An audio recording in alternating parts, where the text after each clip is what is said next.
আসসালামু আলাইকুম ওয়া রাহমাতুল্লাহি ওয়া বারাকাতুহু। সম্মানিত দর্শক শ্রোতা, আশা করি আপনারা আল্লাহর রহমতে ভালো আছেন।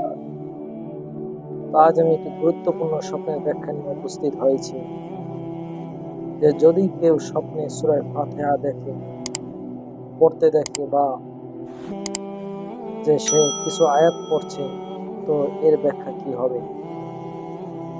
তো আল্লামা ইবনে সিরিন রাহিমাহুল্লাহ তাআলা এই ব্যাখ্যা বিস্তারিতভাবে আলোচনা করেছেন। তো চলুন আমরা সূরা ফাতিহা স্বপ্নে দেখার ব্যাখ্যা জেনে নিই। তবে দর্শক শ্রোতার কাছে আমার একটি আকুল আবেদন থাকবে যে আপনারা অবশ্যই আমার চ্যানেলটিকে সাবস্ক্রাইব করে দিবেন এবং আমাকে সামনে আগানোর জন্য আপনারা সাবস্ক্রাইব করে দিবেন। তো স্বপ্নে যদি কোনো ব্যক্তি সূরা ফাতিহা সম্পূর্ণ অথবা তার কিছু অংশ পাঠ করে, তাহলে মুহাম্মদ ইবনে সিরিন রাহিমাহুল্লাহ তাআলা বলেন, তাহলে ব্যাখ্যা হবে সে এমন দোয়া করবে আল্লাহর দরবারে যা নিশ্চিত কবুল হবে। অর্থাৎ সূরা ফাতিহা যদি কেউ স্বপ্নে দেখে, তবে সে পুরো পড়ুক বা অর্ধেক পড়ুক, তবে তার দোয়া আল্লাহ তাআলার কাছে কবুল হয়ে যাবে, নিশ্চিতভাবে কবুল হবে, তোমাদের কোনো সন্দেহ নাই। আর এমন উপকার লাভে ধন্য হবে যার ফলে তার মনে আনন্দের ঢেউ বয়ে যাবে, অর্থাৎ সে উপকার লাভ করবে কারো থেকে।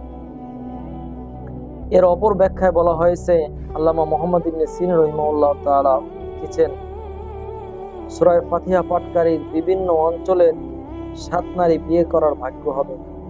অর্থাৎ স্বপ্নে যদি কেউ দেখে যে সে সূরা ফাতিহা তেলাওয়াত করছে, তবে সে 7 অঞ্চলের 7 নারীকে বিয়ে করার ভাগ্য হবে এবং সে মুস্তাজাবুদ দাওয়া তথা তার দোয়া আল্লাহর দরবারে নিশ্চিত রূপে কবুল হবে। অর্থাৎ মুস্তাজাবুদ দাওয়া বলা হয় যার দোয়াটা আল্লাহ তাআলা অবশ্যই কবুল, সে যে দোয়া করবে আল্লাহ তাআলা তাই কবুল করবে। নবী করিম সাল্লাল্লাহু আলাইহি ওয়াসাল্লাম কৃত দোয়া এবং দলিল যে প্রত্যেক দোয়ার আগে পরে তিনি আলহামদুলিল্লাহ রাব্বিল আলামিন পাঠ করেন।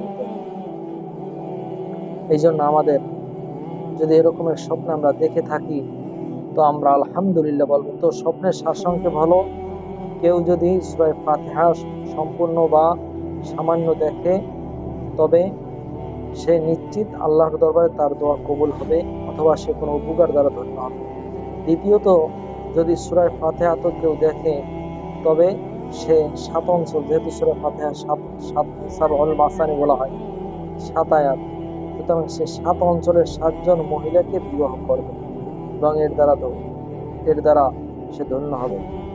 এবং যদি সূরা ফাতিহা যদি কেউ দেখে, তবে সে মুস্তাজাবুদ দাওয়া হয়, অর্থাৎ সে যে দোয়া করে আল্লাহ তাআলা, আল্লাহ রাব্বুল আলামিন তার সেই দোয়াকে কবুল করেন। তো আল্লাহ পাক রব্বুল আলামিন আমাদেরকে, আমাদের দোয়াবলিকে, আমাদের যত আশা ভরসা আছে, জায়েজ আশা ভরসা, এগুলোকে আল্লাহ তাআলা কবুল করেন। আল্লাহ তাআলা বলেছেন উদউনি আস্তাজিব লাকুম, যে তোমরা আমাকে ডাকো, আমি তোমাদের ডাকে সাড়া দেব। সুতরাং আল্লাহ তাআলার কাছে ডাকা এবং আল্লাহ তাআলার কাছে চাওয়া, যে আল্লাহ তাআলার কাছে যদি কেউ না চায় তো আল্লাহ তাআলা রাগান্বিত হয়। এই জন্য আল্লাহ তাআলার কাছে বেশি বেশি দোয়া করা, আল্লাহ রাব্বুল আলামিন তার দোয়াকে অবশ্যই কবুল করবেন। সুতরাং আল্লাহ পাক রব্বুল আলামিন আমাদেরকে আমাদের সকল দোয়াকে কবুল করেন, আমিন। এবং